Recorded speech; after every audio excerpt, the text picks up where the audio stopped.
பகவத்கீதையில் 7வது சாப்டரில் 3வது ஸ்லோகம்.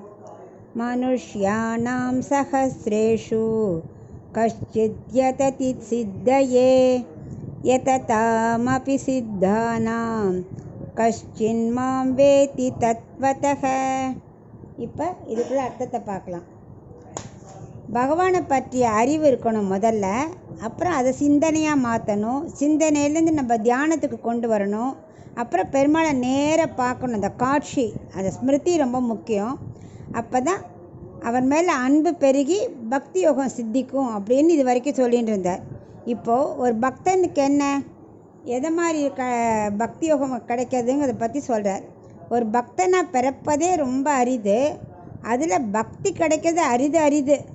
லட்சத்தில் ஒருவர் தான் அதை மாதிரி வர முடியும் அப்படின்னு சல்லடை போட்டு சலிக்கிற மாதிரி சொல்கிறார். எப்படின்னா, பல லட்சம் மக்களில் மனுஷர்களே நிறையா பேர் இருப்பா, அதில் ஒருத்தர் தான் கர்மயோகத்தை பற்றி திங்க் பண்ண ஆரம்பிப்பா. அதாவது சாஸ்திரப்படி பகவான் சொன்னபடி நடக்கணும்னு நினைப்பா. நினைக்கிறது தான் லட்சத்தில் ஒருத்தர்.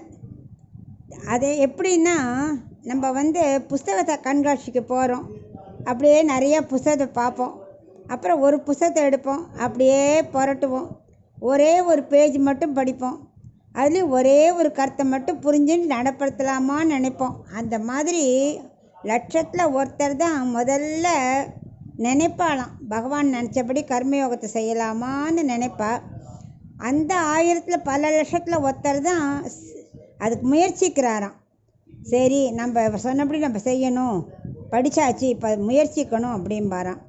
அந்த முயற்சி செஞ்ச வாழ்லையும் ஒருத்தர் தான் என்னை உண்மையாக புரிஞ்சுப்பா, என்னை புரிஞ்சிக்கிறதுக்கே அதில் ஒருத்தர் தான் கிடைப்பா.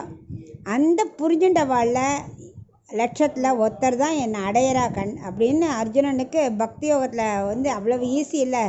வெறும் ப்ரேயர் அது மாதிரிலாம் இல்லை. லட்சக்கணக்கில் மனுஷனாக பிறக்கிறதே வெரி ரேர். அந்த மனுஷன்லேயும் சில பேர் தான் நான் சொல்கிற கர்மயோகத்தை ஃபாலோ பண்ணலாமான்னு நினைப்பா. அதில் சில பேர் தான் முயற்சி பண்ணுவா, சில பேர் தான் அதில் இந்த உண்மையை புரிஞ்சுப்பா. அதுலேயும் ஒருத்தர் தான் என்னையே அடையிறா அப்படின்னு அர்ஜுனனுக்கு சொல்ல ஆரம்பிக்கிறார் பக்தி யோகத்தோட தன்மையை பற்றி.